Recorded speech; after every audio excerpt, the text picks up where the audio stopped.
Hey guys, Hutch here, and welcome to this week's Clone Wars Critics. This week we have, once again, Dan Grievous. And Grievous First 15. and this week we will be talking about the episode Front Runners. So, starting us off this week will be Grievous Apprentice 15. Go ahead, Corey. Okay. Well, first we are going to be starting with what we liked about the episode most, I think, as we always do. Okay, so Yep. we're starting with me, so that's good. Well, what I liked most about this episode, I pretty much like that Ahsoka is like willing to stay and help out the rebels. That's really good. Plus, they get rid of Anakin, Obi-Wan, and Rex as they had no place in there, so they just got them off that planet, so that was a plus for me. Yeah, and I also liked Saw and how he's becoming like a great soldier as this arc is moving along. Plus, the King, he was great. So I really like him. He's an interesting villain. Yeah, and I can't wait for like what happens next with him. Like, there's definitely going to be something good coming on with him, and especially with that new Septis tactical, whatever. It looks kind of like an upgraded tactical droid, but I'm not pretty sure. But yeah, that is something to look forward to. So the episode gives us something to look forward to. Plus, I also love that scene with Bonteri being punched in the face by that commando droid. It always puts a smile on my face. So that's it for what I liked most. Alright then, I guess I'll go next and then it'll be Dan. What I liked most about this episode is probably the King. I mean, I liked him as like he's kind of like a different character that we've seen like with villains in the Clone Wars. And he's not. He's like one of those guys. They have the pride. I mean, we've seen it maybe once or twice in the series. We have these kind of characters where like partial, like they want their own gain out of it, but the Separatist still has their clutch over him essentially. So I'm looking forward to whatever that new tactical droid is too. He looks pretty cool. So I wonder what exactly is going to come out of that. Um, And what else did I like? I mean the action scenes were okay. Um, and they're not that great, but um, again, on Duran, inside the city now we're getting a picture. I really like that, and the design of it and everything. So I'd say that's pretty well it for what I liked about the episode. So go ahead, Dan. Okay, so what did I like about the episodes? First of all, the look of ISIS, because I love the way they are doing Andron in terms of stylizing and influence from the Roman Empire, and Roman art, basically. I also, as everybody here, also love the King's scenes. Every scene he was in was a ton of fun, and was kind of a lot of fresh air from all those repetitive rebel scenes. Because, let's be honest, every time we see that smug look of the King with eating fruit, it's really kind of like, yeah, we rarely get villains like these anymore. I mean, so far he is a villain, but he hasn't done anything villainous to be so evilly, so to speak. Because last season, Riff Thompson was doing something similar, wanted to be, the a ruler of Mon Calamari, but he, let's face it, he in his first episode he kind of ate several Mon Calamari Chua clones' leg and killed numerous people and exploded Gungans and killed Quarren. So basically, this king is evil, but I kind of feel that maybe, especially since I saw a clip from the next episode, maybe he is kind of evil. Maybe he's not so much evil. He's a puppet, but he's a fun puppet. And that alien, that's the same species, the Bival, the same species as the Yeah. Dr. Bull from the Zittle Beast episodes. He was awesome. I love the look of the character, or Colin, and I just think that it's really kind of a fun coincidence that in the same episode where there is a Bival alien advisor, there is also an explosion that looks exactly like the Zillo Beast electroproton bomb explosion that Ah, also influences droids in a negative way. Just saying, you know. And yes, the super battle droid. Well, he looks a lot of fun. Super battle droid. Poof, I'm sorry, super tactical droid.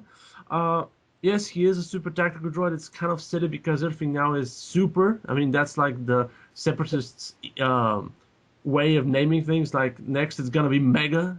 It's yeah, like a but it's very interesting that it's a super tactical droid that requires a name, actually, and it's a general. It's not a like an advisor or something. But I like that, for instance, that O'Connor was the advisor because usually the Clone Wars cheaps out and basically, well, we're gonna have Darth Dinar, but let's give him a tactical droid. That's what I didn't like in some of the previous seasons, where you instead of having a nice advisor who is a biological creature, you have these cheap tactical droids that yeah. kind of took out of the originality. When we see Colin, he's memorable. He has his own page now, and I'm not, I'm hoping for the best that he doesn't die, but I'm not seeing him in any of the pictures or clips. I don't like that. But in overall, kind of, that's gonna save. I'm gonna save it for the next part. Yeah. All right then. So then that switches us on to the what we didn't like about the episode. So go ahead, Corey. What I didn't like about the episode, yeah, I think everyone can predict the first thing. Bon Terry. Yeah, honestly, and in this episode, like, he was even worse than the first one, like, because, like, he's a major screw up, and you see that in this episode, like, he, he just screws up, like, whenever he throws that grenade into the middle of the droid popper, and the people who actually think that he's, like, a terrorist is what they think of all the rebels, and Bon Terry really screws up with a droidica. Yeah, and it shows that Bon Terry is really a screw up. Oh my god, he's like worse than Jar Jar in a way. Like I think Jar Jar's trying, and Bon Terry. And another thing is like how the rebels like go out with their business. Like I can understand that they are trying to free the people, but it does not look like that.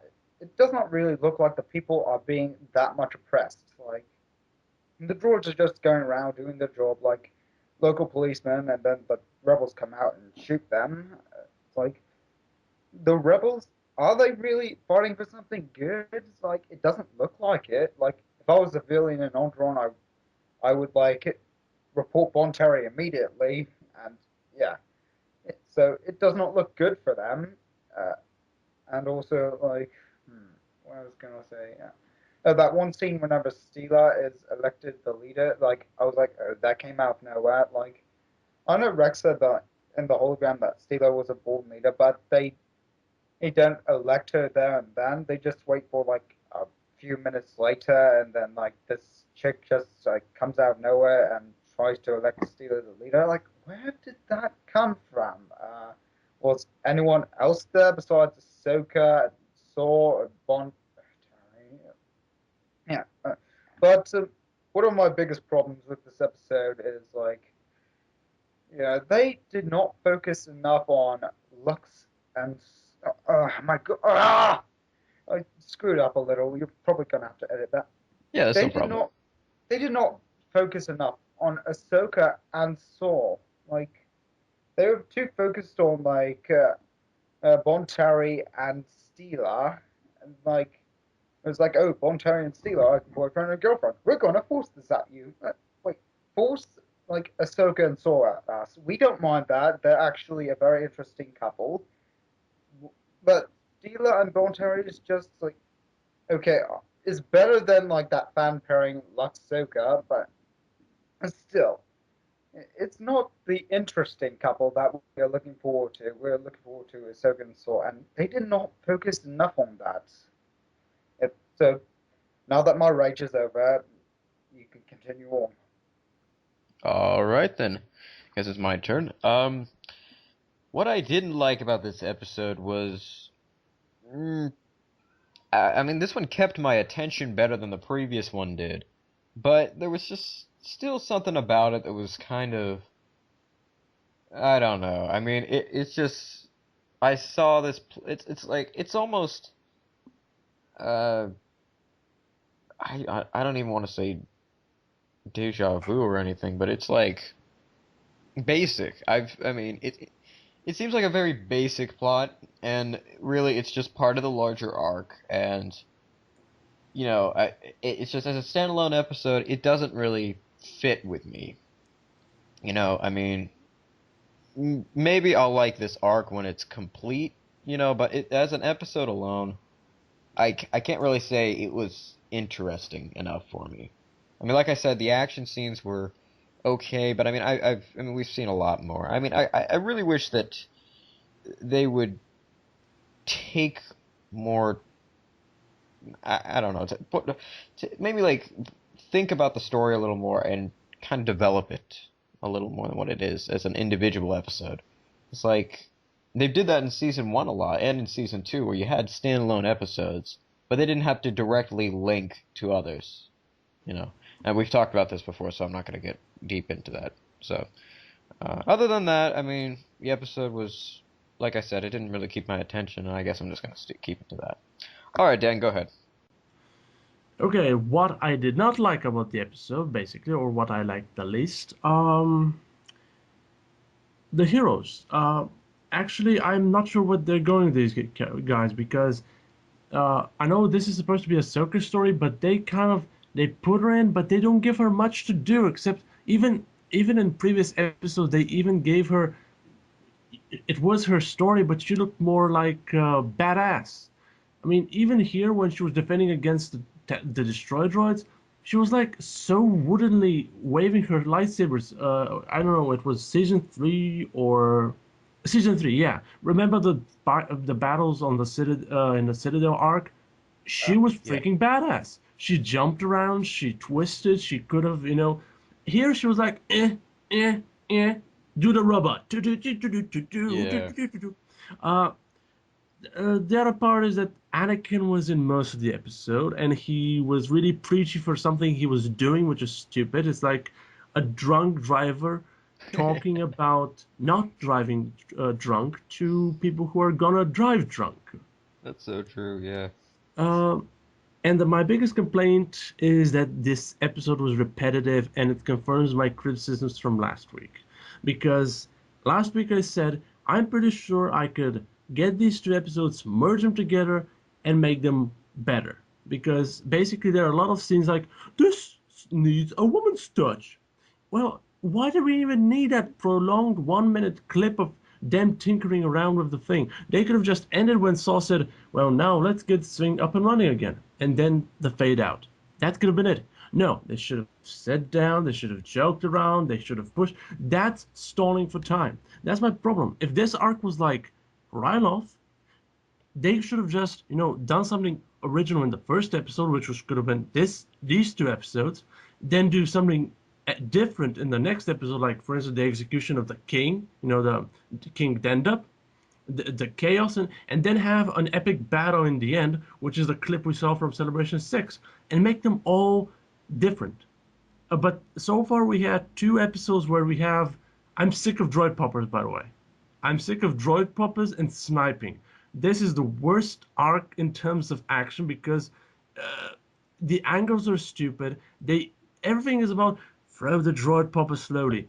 God, jeez. I mean, it's like that game, Clone Wars Adventures, I think it was called.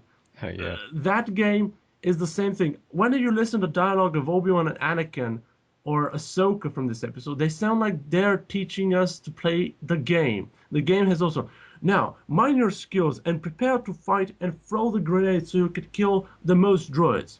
Nice job. Good job. Try again. It's the same thing. And that's what I don't like about this episode, because if you take, for instance, Ryloth again, I'm sorry for bringing it up, but Ryloth had 3 distinct episodes which made a bigger story. The freeing of Ryloth, which they're trying to do the same thing here, free Onderon. But the problem is, they're doing the same thing each episode. On Ryloth, you had one space battle which was completely unique. You gave problems to Ahsoka about losing her men.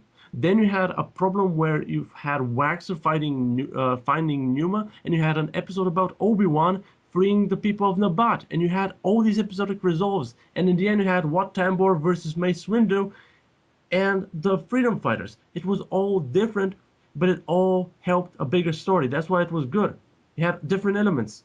Here, it's the same thing. I'm pretty sure we saw at least a dozen or at least 15 scenes with droid poppers. I'm just so sick of them. I'm just gonna make a video about it, like over and over. I'm pretty sure there's a song over and over and over again, because that's what they do. It's like give Ahsoka something badass to do. Give somebody else a chance. All they're doing is doing repetitive things. It's really boring. Sorry. Just saying. I mean, it's just really repetitive. But somebody else take it. All right. Well, then we'll go ahead and move on to what our overall thoughts of the episodes are. Go ahead, Corey. Well, for me personally, I thought it was like more intriguing than the first episode, but it had something missing. Like, there's nothing truly spectacular about it. Yeah, I was expecting it to be like more in depth, like it was going to focus more on Ahsoka and Saul, but I was kind of let down by like what I got. Like, I I don't think the episode sucks. I just think it's like kind of letting down a little. Like, I didn't have like overly high expectations, but I expected it to like focus a bit more on Ahsoka and Saul, but it didn't. Yeah, so the episode was well, still okay, but nothing truly spectacular. Like, uh, focused too much on Bon Terry, which was a major problem, and yeah, it makes me wonder. Like, oh my god, what is the point? Like, what is the point of Bon Terry being there? Like, is he just to piss off the fans? Like, with like Jar Jar returning in episode 2, Attack of the Clones. Like, even though I didn't have a problem with that, but still, what is the point of Bon Terry being there? Like, I know it's his home world, but like they could easily just dispose of him and get someone else in. It's like, what is the point? And but still, I look forward to the next episode though, because like that's where that new, like as Dan said before, super tactical droid is gonna come in. Yeah, and hopefully, yeah, things will pick up from there. Yeah, so my overall thoughts, yeah, it was still okay, slightly better than the previous episode, but nothing too spectacular. All right, then. I'm next, then. Yeah, my overall thoughts on this episode. I mean, uh, Dan had shared with me a video about the arc itself earlier this week, about how Dave Filoni was talking about how it eventually it's really the start of the Rebel Alliance. And I think that's a great idea. Now, like I said before, though, when I see these episodes and I don't see them as standalone, like they're just not entertaining for me. I mean, this is the second episode in this arc that's really just been like I could care less. I mean, it was better than the first one, but still, it's I don't know. It doesn't feel like it's a good standalone episode. Um, And also, like Dan said, it was, like in the Ryloth where they had the individual episodes with the whole arc. Um, I mean, it was like, it was okay to have each. I mean, I still go back and I'll just watch individual episodes from that. I don't feel like I'm being drawn into like saying that I have to watch the whole full arc to see the whole story again and stuff like that. Uh, and I mean, like we've said before, it started a lot in season 4 when they had the um, what was that trilogy? Not trilogy. The Umbara arc, and yeah, that's really what we're seeing here again. And it's just I can't watch this episode as a standalone episode or the previous one. So I don't know why. I mean, maybe when they write the script, they're writing for the overall arc. Unless there are different writers involved, then that's just even worse. But if they're writing for an overall arc at once, it would be like it would I don't know, maybe get different writers involved for writing individual episodes and focusing on those rather than the overall plot. I mean, you could have links to it. There are ways you can link everything together and it'll look fine in an overall story as well, which they did in season 1 very well. They did overall stories as well as having the individuals in it. They're not doing that this season. So I don't know if this is going to change in any way, but I guess we're really going to have to see. So go ahead, Dan. Okay, you brought up very painful reminders of what I usually, talk about this arc so far. But yes, the problem is, uh, I have nothing much to say in overall. It's a meh episode. I mean, it could have been better. It could have been they could have just compressed it into 3 episodes. It would have been better.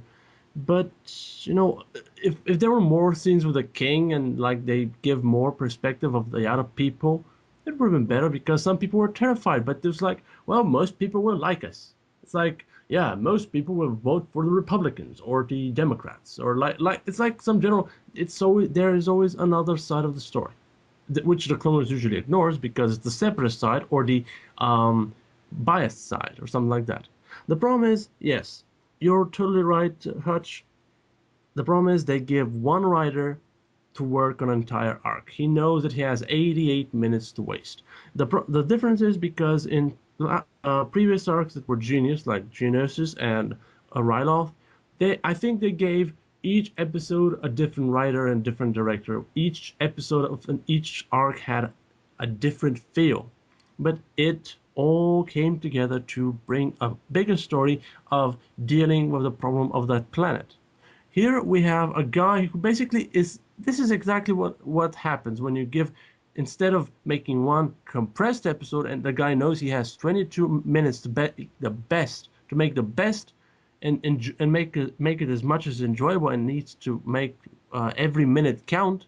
He can waste. There are pointless long scenes. Like for instance, let me think of a scene. Like which scene?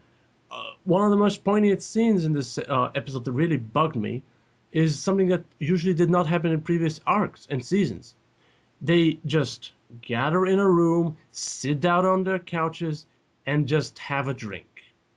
That's why people hate the prequels in general, and why I love the previous seasons. Because when they had to discuss something, they were on the move, they were on a speeder, they were in a tank, they were like flying out all over the place. Like for instance, when Kenobi was discussing in Grievous Intrigue's follow-up episode, The Deserter, he was discussing, maybe Grievous went here, but they were moving in a tank in night, and everything was moving, and it didn't feel like it was sitting down, and they had oh, let's talk, oh, blah blah blah. And every time, and the way it ended, it just showed me how stupid this arc so far is in terms of episodic resolves and endings.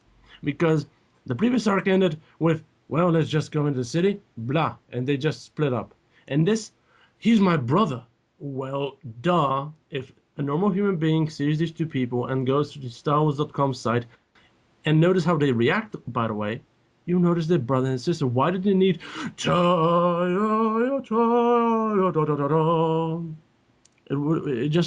was stupid. They could have ended perfectly with the blowing up of the generator. I don't know. I'm sorry. It's a 7 out of 10. So yeah, this for me. I'm sorry. Yeah, all right. Yeah, I mean, that basically covers our overall thoughts on the whole thing, like the whole arc in general so far. So, um, okay, now I guess we'll get into additional comments. I don't really have any additional comments other than what I've already said. Do you guys have anything? No, I have nothing to say that I haven't said before. It's Well, just I think the rest of this arc, well, if they play it right, it'll turn out well. Because I remember seeing a clip like with Saul destroying a tank, and it was really friggin' awesome. Yeah, and that made me think this arc is probably going, most likely going to get better. Like as I said before, yeah, it's most likely going to get better with time. So yeah, hopefully this next episode will be like a huge improvement. Like I'm not going to be too hopeful, but just saying right out there that this episode could be a lot better. I know I shouldn't get my hopes up, but still. Yeah, it's nice to think about that. Yeah, Yeah, hopeful for the future, yes. exactly. Like last week. Yep. Mm, We'll just keep hoping, and we'll see if it brings us anything. So, all maybe. right, that is it for this week's Clone Wars Critics. We ended a lot quicker than we did last week and the week before. Yeah. But Well, the episode doesn't offer much to discuss. I'm hopeful for next week. We have Kalani, a king execution, the good king being like, well, you rebels don't seem very legitimate and stuff. It looks in the battle, like which Corey mentioned. yeah, So yeah, so I mean, we'll just keep on hoping for the next one, and we'll see how that gets us. Anyway, I am Hutch, I'm Dan. I'm Corey. and we are the Clone Wars Critics signing out.